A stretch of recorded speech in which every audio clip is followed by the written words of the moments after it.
Bom dia, pessoal. A nossa equipe ficou com o tema Usuário, Usabilidade e Acessibilidade, e ela é composta por eu, Jona Ellen, de Anderson Gomes, Vitória Emanuele e Wellison de Sales. Aqui estão alguns tópicos que a gente vai falar hoje e eu vou começar falando um pouco sobre o usuário. Diz respeito tanto ao especialista que interroga uma base de dados como àquele que solicita um serviço, resposta a uma questão ou uma pesquisa bibliográfica, ao cliente de um serviço, ao produtor de informação, entre outros. Usuário, comunidade e cliente são termos usados muitas vezes como sinônimos, porém cliente está mais próximo do conceito comercial, o marketing. Então, nesse contexto, não é tão recorrente ouvir-se falar cliente ao invés de usuário. O termo comunidade é utilizado quando se quer referir ao público que frequenta ou poderia frequentar a biblioteca. A comunidade não é constituída só por usuários reais, mas inclui também todos os usuários potenciais. Usuários reais são definidos como aqueles que utilizam os serviços e usuários potenciais como o total de usuários que podem utilizar os serviços de informação. Aqui eu trago alguns dados sobre os primeiros estudos sobre o usuário. E a década de 20 ela é considerada um marco inicial nos estudos de usuários, porém o usuário aqui ele não era o foco. A preocupação era o documento e os sistemas de informação. As pesquisas eram feitas sim com os usuários, mas eram para aprimorar os documentos e sistemas. A Escola de Chicago desenvolveu o primeiro estudo pensado nos usuários, e foi a partir desse olhar para o usuário que começou a ter o estudo do uso, fonte, serviço, sistema, centros de unidades, e do usuário, preocupações, necessidades e interesse. E aí, a partir de 1930, as pesquisas vão se fortalecendo nos usuários e em 1948 ocorreu a Conferência de Informação Científica da Royal Society no Reino Unido e teve a discussão toda voltada ao usuário. E essa mudança de pensamento ela é fundamental para aperfeiçoar os estudos sobre necessidades e uso da informação, apontando não apenas para uma perspectiva quantitativa, mas também qualitativa, o que acaba favorecendo as perspectivas de transformações de conhecimento do usuário. Agora eu vou falar um pouco sobre a necessidade de informação. E a gente pode observar que as necessidades de informação são frutos de fenômenos sociais de interação com outros seres que estimulam a consciência para a construção de informação. Porém, essas necessidades muitas vezes não são efetivas para os usuários de um centro de informação por alguns motivos, sendo esses a mentalidade de que o usuário deve se adequar a um centro de informação e não o contrário. Muitas vezes o usuário não é estimulado a construir uma autonomia em um centro de informação e o usuário costuma sentir uma necessidade de interação com outros seres e muitas vezes essa necessidade ela não é contemplada. Existem algumas classificações para as necessidades de informação e essas necessidades elas contemplam 3 fundamentos. A autonomia de informação do usuário, que sente uma necessidade diante de um fenômeno social e pode ou não reconhecer o papel de um centro de informação para suprir as suas necessidades de informação. O contexto das relações sociais dos usuários com outros componentes humanos que o levam a sentir necessidades e a interação do usuário com o próprio centro de informação quando as necessidades já são minimamente concebidas. E essas necessidades elas podem ser divididas quanto, primeiro, aos processos históricos e cronológicos. E aqui nós temos a necessidade imediata de informação e a necessidade imediata de informação. A necessidade imediata de informação é aquela necessidade sentida pelo usuário em um momento específico que demanda uma satisfação pontual e rápida. Por exemplo, uma dúvida em uma sala de aula, discussões em grupos, reuniões de projetos, em que o usuário pode recorrer a um determinado centro de informação para buscar uma solução para aquela dúvida pontual. E a necessidade imediata de informação é aquela necessidade sentida pelo usuário que vai sendo amadurecida a partir de um processo histórico. Como, por exemplo, pode ser em um conteúdo de uma disciplina, uma matéria da universidade, ou mesmo na elaboração de um trabalho acadêmico, em que o usuário vai percebendo gradualmente necessidades que precisam ou podem ser satisfeitas por um determinado centro de informação. Processos humanos, e aqui nós temos a necessidade individual e coletiva de informação. A necessidade individual é aquela necessidade sentida de uma reflexão do usuário em que muitas vezes não se sabe precisamente de onde foi constituída. Ela simplesmente foi concebida e precisa ser satisfeita. Como, por exemplo, um usuário que lê um texto e percebe a necessidade da leitura de outros textos para a compreensão do texto anterior, e aí ele recorre ao centro de informação para suprir essa necessidade. E a necessidade coletiva de informação é aquela necessidade percebida por um grupo de pessoas, simultaneamente ou não, como, por exemplo, a reunião de um grupo na universidade, empresas que suscitam necessidades de informação. A diferença vai ser que, mesmo a necessidade sendo coletiva, a satisfação vai ser plenamente concretizada de forma individual, já que cada usuário tem a sua satisfação peculiar e tem expectativas diferentes. Processos psicossociais. E aqui nós temos a necessidade consciente e inconsciente de informação. A necessidade consciente de informação é aquela necessidade que o usuário sabe onde, quando, como e por que foi percebida, bem como onde, quando, como e por que ela pode ou deve ser suprida. Como, por exemplo, um usuário que atentou à necessidade no ambiente da escola ou da universidade e identificou na biblioteca possibilidades de satisfação.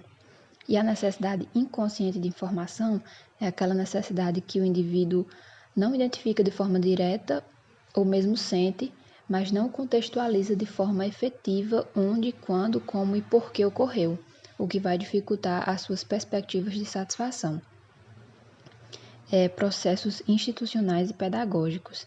E aqui tem a necessidade interativa entre centro de informação e comunidade e necessidade interativa entre usuário e profissional da informação. A necessidade interativa entre centro de informação e comunidade, nesse plano, é considerado mais geral e pode se apresentar duas necessidades que devem buscar uma adequação. A primeira necessidade reside no centro de informação ser reconhecido perante a comunidade por meio de sua atuação, serviços propostos, planejamento desenvolvido, estratégias de marketing, estrutura física, aparato, entre outros. E a comunidade tem a necessidade de construir informação a partir da atuação do centro de informação, que em muitos casos se configura como uma necessidade inconsciente, tendo em vista que o usuário pode admitir a necessidade de informação, mas não necessariamente vislumbrar em um centro de informação a possibilidade de contribuição para resolver aquela necessidade. E por último, a necessidade interativa entre usuário e profissional da informação. Ela é considerada mais específica e materializada no âmbito das relações e interações sociais. O papel do profissional da informação é crucial, pois é a partir dele que as ações do centro de informação permitirão aguçar e satisfazer as necessidades de informação dos usuários. É papel do profissional da informação construir propostas de ação, serviços variados, aplicação frequente e dinâmica de estudos de usuários, entre outros, visando compreender e satisfazer necessidades de informação, como também fomentar a inclusão de novos usuários. Diante dessas classificações, a gente consegue entender que as necessidades de informação não são questões objetivas do ponto de vista social e material. Pode-se dizer que as necessidades de informação sim surgem como consequência de outros fenômenos sociais e humanos, porque a informação é construída por meio de processos sociais de interação. Usabilidade. Dando continuidade à apresentação, agora vou falar sobre a usabilidade, trazendo definição, ações do cotidiano que envolvem a prática e o seu uso em ambientes digitais. Como definição, eu trouxe um trecho de uma matéria de Neil Patel sobre o tema, que está disponível em seu site. Lá ele diz que usabilidade é o termo utilizado para se referir à facilidade com que os usuários lidam com uma ferramenta. Em outras palavras, é a maneira com a qual um dispositivo ou funcionalidade tecnológica é aplicado para o cumprimento de seu objetivo. Simplificando, podemos observar que a temática se faz presente no nosso dia a dia, uma vez que podemos aplicá-la em nossas ações mais comuns. Quando compramos algum eletrodoméstico, um ventilador, por exemplo, percebemos o quão práticas são as suas funções, tendo simplesmente um único botão que servirá para ligá-lo e para aumentar a sua velocidade. Podendo até ter outras funções, mas as mais necessárias são sempre claras. Ainda no blog, na matéria, ele cita que isso se dá porque o conceito é aplicado em basicamente tudo, incluindo brinquedos, livros ou roupas. Entretanto, Patel afirma que esse termo ganhou muita força no ambiente tecnológico. Por causa disso, é aplicado toda vez que você precisa interagir com uma interface digital. Pois bem, agora adentraremos na questão da usabilidade em sites. O sítio, site ou website é a principal ferramenta informativa da web. Um site pode ser compreendido como um conjunto de páginas que permitem disponibilizar online um universo de informações. As páginas contêm endereços virtuais específicos que possibilitam acesso ao conteúdo a partir de qualquer computador, em qualquer lugar conectado à rede. Na prática, um website é um conjunto de páginas em formato HTML. Contudo, para que essa interface funcione ou seja utilizada, ela necessita de alguém capaz de manuseá-la.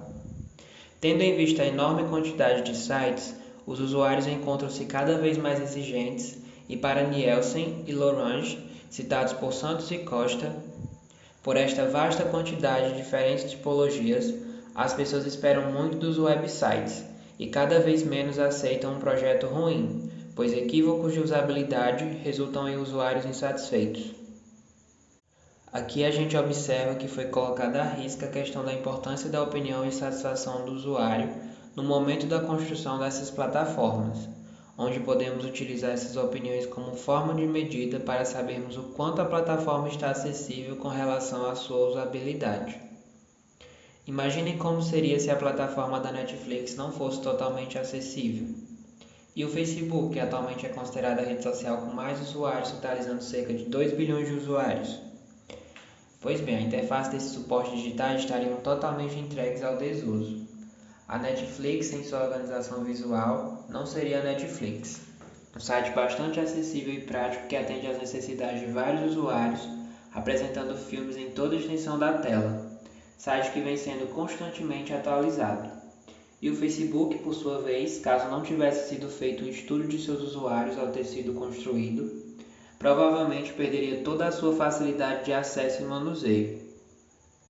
Como embasamento, Vicentini e Milek citam no documento Desenvolvimento de sites na web em unidade de informação, metodologias, padrões e ferramentas que, além da elaboração das páginas, das informações e principalmente dos links que serão disponibilizados, devem ser adotados procedimentos, principalmente os de organização física do website, ou seja, a organização das páginas. É fundamental manter uma organização hierárquica da informação disponibilizada, que permita ao usuário do site manter-se nele o maior tempo possível. Aqui nós temos uma breve demonstração da interface do site da Netflix.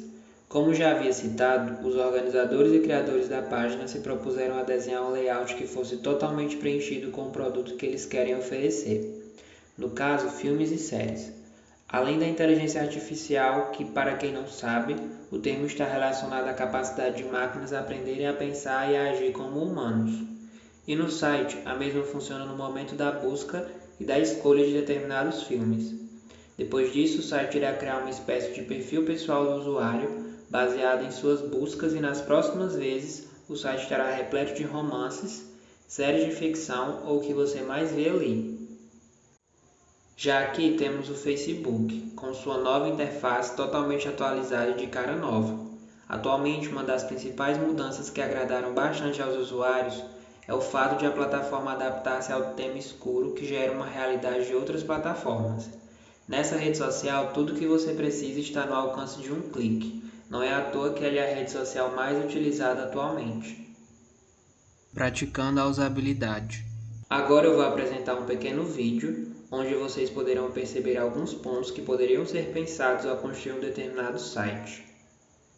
Aqui nós temos o site da Universidade Federal da Paraíba, a UFPB, que está disponível por meio do endereço eletrônico www.ufpb.br. O site é administrado pelo Polo Multimídia da própria instituição, que tem a sua sede no Campus 1 da UFPB, em João Pessoa. Idealizado no ano de 1997, o site da UFPB tornou-se um dos principais canais de informação da instituição, sendo acessado por mais de 35 mil discentes, 86 mil servidores, entre docentes e técnicos, além da comunidade externa. Atualmente, o site conta com um espaço totalmente destinado às notícias da instituição, pouca poluição visual e está bem mais acessível. Agora vamos aos pontos positivos e negativos. Com pouco conhecimento que tenho, trago como ponto positivo o menu, que fica bem destacado, trazendo várias informações importantes. Além do menu, tem-se uma opção de alto contraste, que para mim seria bem útil por tornar o site mais confortável visualmente. O site também apresenta um atalho para o acesso em Libras. E ainda sobre isso, temos aqui no cabeçalho teclas que, ao clicar, elas direcionam o usuário para os campos citados, onde temos ir para o conteúdo, ir para o menu, ir para a busca, ir para o rodapé. E também apresenta as redes sociais da instituição bem no início, logo abaixo do campo de busca. Como ponto negativo, a única coisa que posso citar é a pouca adaptação do layout a telas pequenas, que não é algo tão ruim, mas hoje em dia poderia tornar-se um problema pelo pouco uso de telas grandes por parte dos usuários. Algumas dessas informações foram extraídas do artigo Usabilidade do site da Universidade Federal da Paraíba, das autoras Santos e Costa. Boa tarde a todos e a todas. Para darmos continuidade à nossa apresentação e abordarmos mais profundamente o tópico, né, sobre acessibilidade, eu queria um pouco nessa introdução mencionar um filme que se chama O Extraordinário, de 2017. Eu assisti a esse filme alguns dias atrás, enquanto eu preparava, né, o esboço da apresentação. Eu lembrei de um diálogo que contém no mesmo, e foi toda vez que eu assistia esse filme, esse diálogo ficava na minha cabeça e me fazia refletir sobre muitas coisas. Então, primeiramente, resumindo, né, o filme fala sobre um garoto que se chama Og Pumo. Ele nasceu com uma deformidade facial e precisou passar por 27 cirurgias plásticas. Aos 10 anos, ele finalmente começa a frequentar a escola regularmente, né, como uma criança normal, digamos. E o filme gira em torno, né, dessa vivência, dessa nova vivência dele na escola e como é que ele é aceito, enfim.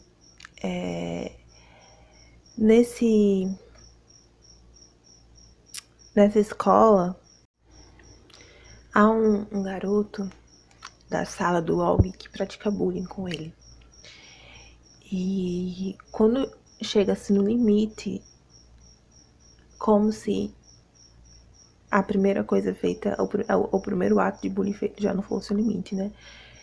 Então, quando chega assim no auge, os pais deste menino são chamados no colégio e vão falar com o diretor. E nessa conversa com o diretor, que é o diálogo que eu quero citar, frisar, a mãe, principalmente deste garoto, não acha que ele está errado, né, por ofender de diversas formas o Og, porque ele é muito novo para saber lidar com as diferenças, entendeu? A diferença do outro.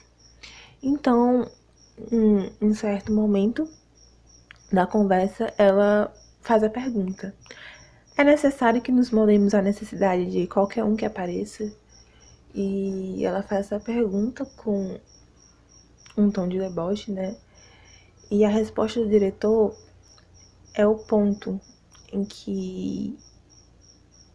que me faz refletir muito, porque ele diz: ele não pode mudar sua aparência física, então nós devemos mudar a forma de enxergar. E trazendo isso para um contexto geral, sabe, não só da aparência física ou de alguma deformidade física, assim, nós devemos mudar não só a forma de enxergar, mas nos moldar e mudar e criar mecanismos para atender a necessidade de todo mundo, para aceitação e que essas pessoas sabe que tem alguma deformidade, alguma deficiência, elas possam se incluir na sociedade, entendeu? É o dever dessa sociedade, é o nosso dever como ser humano, é o nosso dever como cidadão e futuros profissionais. Depois dessa pequena introdução, partiremos um pouco agora e falaremos sobre a relação das deficiências e legislações. Como sabemos, antigamente, as pessoas que nasciam com algum tipo de deficiência eram excluídas da sociedade, não tinham direito a nada, ficavam escondidas pelos pais em casa, por medo de serem ridicularizadas, eram abandonadas e até as matavam por pensarem que elas não podiam fazer parte da sociedade. Mas ao longo dos anos e com a evolução da sociedade, as pessoas começaram a mudar seus conceitos por meio da criação de instituições e de legislações que dão apoio e regem os direitos das pessoas com necessidades especiais. Alguns documentos internacionais que promoveram estes direitos foram de grande contribuição para que fossem criados nacionalmente algumas leis. A seguir, nós temos algumas desses documentos, né, que contribuíram. O primeiro é a Declaração de Direitos Humanos da ONU, em 1948. Temos a Carta para o Terceiro Milênio, Reabilitação Internacional, de 1999. Declaração de Madrid, de 2002, que eram parâmetros para a inclusão social, direito das pessoas com deficiência. Temos a Declaração de Quito, de 2003, onde governantes dos países da América Latina defenderam uma convenção internacional para a proteção e promoção dos direitos e dignidade das pessoas com deficiência. Temos a Declaração de Salamanca, de 1994.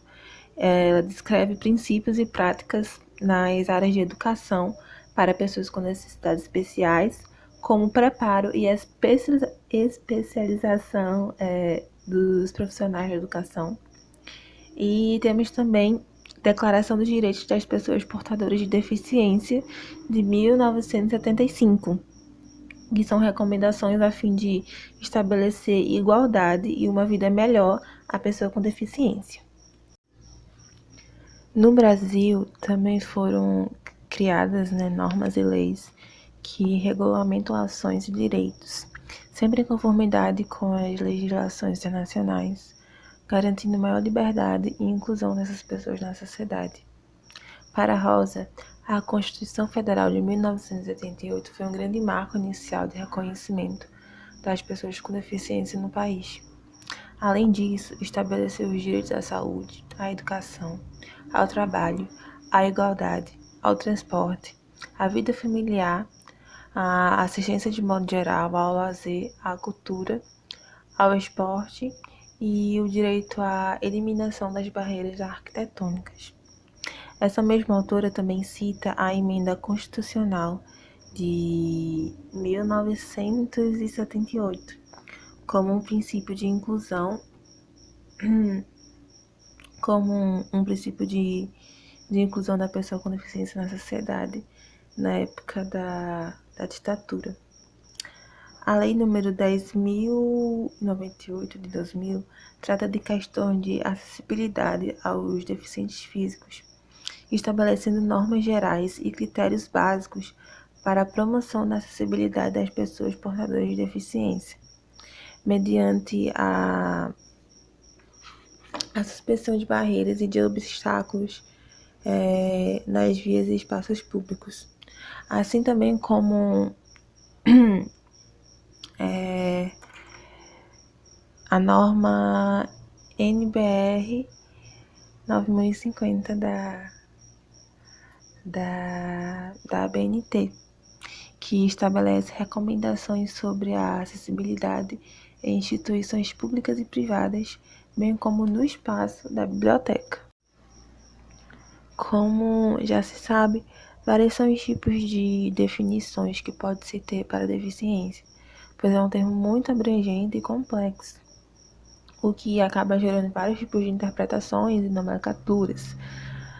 Mas uma das definições que temos de deficiência né, toda perda ou anormalidade de uma estrutura ou função psicológica, fisiológica ou anatômica, que gera incapacidade para o desempenho de atividades dentro de um padrão considerado normal. O Decreto número 3.298 de 1999 descreve as cinco categorias de deficiências, que são: a primeira, deficiência física, alteração completa ou parcial de um ou mais segmentos do corpo humano, acarretando o comprometimento da função física. No segundo, temos a deficiência auditiva, que é perda bilateral, parcial ou total de 41 decibéis ou mais, aferida por audiograma nas frequências de 500 Hz, 1000 Hz, 2000 Hz e 3000 Hz. Temos a deficiência visual, que é a cegueira, na qual a acuidade visual é igual ou menor que 0,05 no melhor olho, com a melhor correção óptica. A baixa visão, que significa acuidade visual entre 0,3, 0,3 e 0,05 no melhor olho, com a melhor correção óptica. Os casos nos quais a somatória da medida do campo visual em ambos os olhos foi igual ou menor que 60, ou a ocorrência simultânea de quaisquer das condições anteriores. Temos a deficiência mental, que é funcionamento intelectual significativamente inferior à média, com manifestação antes dos 18 anos e limitações associadas às duas ou mais esferas de habilidades adaptativas, tais como comunicação, cuidado pessoal, habilidades sociais, utilização dos recursos da comunidade, saúde e segurança, habilidades acadêmicas, lazer, trabalho. E temos a deficiência múltipla, que é a associação de duas ou mais deficiências. Agora que já vimos algumas legislações, falando um pouco sobre as deficiências, vamos partir para acessibilidade em bibliotecas, né? Já que uma biblioteca é necessário que haja programas de inclusão das pessoas com deficiência por meio de acessibilidade, que garanta o acesso e o uso dos serviços informacionais presentes na unidade de informação. Acessibilidade é um direito que garante autonomia e inclusão e liberdade para as pessoas com deficiência. A Lei número 10.098, já citada, só que essa é de 2000, estabelece normas e critérios gerais para a promoção de acessibilidade e a define como a possibilidade de alcance para a utilização com segurança e autonomia dos espaços mobiliários e equipamentos urbanos, das edificações, dos transportes e dos sistemas e meios de comunicação por pessoa portadora de deficiência ou com mobilidade reduzida.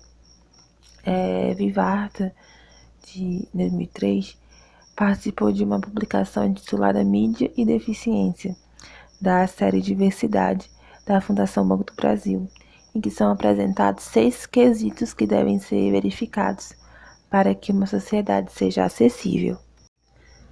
A primeira é a acessibilidade arquitetônica, onde não há barreiras ambientais físicas nas casas, nos edifícios, nos espaços ou equipamentos urbanos e nos meios de transportes individuais ou coletivos.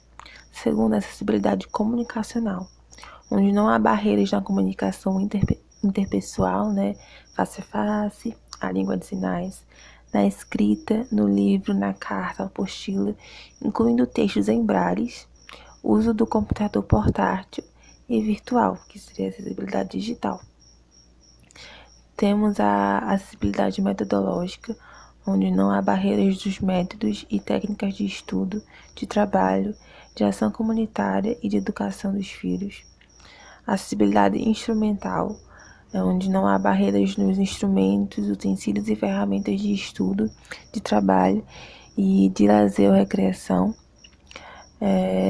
Quinta, acessibilidade programática, onde não há barreiras invisíveis embutidas em políticas públicas e normas ou regulamentos. E acessibilidade atitudinal, onde não há preconceitos, estigmas, estereótipos e discriminação. A biblioteca é um ambiente destinado a todos os usuários que necessitem de informação, não somente as pessoas com deficiência, mas é claro que a biblioteca deve se adequar às necessidades específicas de cada tipo de usuário.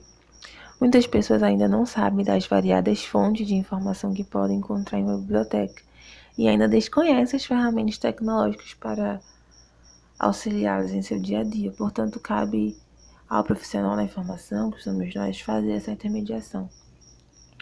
Uma biblioteca acessível é um espaço que permite a presença e proveito de todos os usuários de uma determinada comunidade e, com isso, deve estar preparada para acolher a maior variedade de públicos, as suas necessidades específicas e para viabilizar a realização de suas atividades, garantindo instalações adequadas às diferentes necessidades e em conformidade com as diferenças físicas, antropométricas e sensoriais da população. A norma NBR 9050 da ABNT estabelece critérios para acessibilidade em edificações, mobiliários, espaços e equipamentos urbanos para pessoas com deficiência. Essa norma traz uma relação de padrões que servem com parâmetros a serem seguidos, como alguns listados a seguir no segmento da biblioteca. Temos o tamanho da área de circulação, os pisos, incluindo o piso tátil, direcional, capachos, forrações, carpetes, tapetes, distância e altura das estantes de livro, terminais de consultas, balcões de atendimento, mesa de estudos, comunicação e sinalização. Já a norma NBR 15.599 da ABNT fornece diretrizes para promover a acessibilidade na prestação de serviços, a fim de enfrentar as barreiras existentes para as pessoas com dificuldades na comunicação. Para bibliotecas e centros de informação, esta mesma norma diz para disporem de espaços construídos e sinalizados como especificado na ABNT, NBR 9050, pessoal capacitado para atendimento de pessoas com deficiência, acervos com versões de obras em meio sonoro e visual ou serviços para que a versão alternativa seja obtida e utilizada, tais como programas de ampliação de tela, sistemas de leitura de tela, sintetizador de voz e display braille, termofone e impressoras braille, ou sistema de leitura de tela que tenha interação com linhas braille, scanner com sistema para reconhecimento óptico de caracteres, outros dispositivos facilitadores e adaptados para pessoas com deficiência, como resenhas gravadas em vídeo ou DVD, com a informação cultural e social, obras de literatura interpretadas em libras, braille ou formato texto, Isso tudo segundo a norma. E finalizando, essas normas trazem recomendações para bibliotecas que fazem o atendimento de usuários com deficiência, o que na realidade deveria estar em todas as bibliotecas, dando acesso para todos. Mas essas normas normalmente não são consultadas e assim esses espaços não possuem total acessibilidade. Conclusão. Como conclusão, objetivou-se que a temática teve sua importância comprovada e, através do que foi debatido, vemos que o usuário, a usabilidade e a acessibilidade são 3 pontos que podem ser desenvolvidos individualmente. Porém, a junção de ambos é evidente quando são trabalhados dentro de algum espaço específico. A acessibilidade, com toda a sua complexidade, depende do usuário que trará consigo as suas necessidades cotidianas. A usabilidade, assim como a acessibilidade, gira em torno do usuário que apresentará todos os seus questionamentos para que se possam ser construídos layouts de sites, ou até mesmo as funções dos eletrodomésticos como apresentado.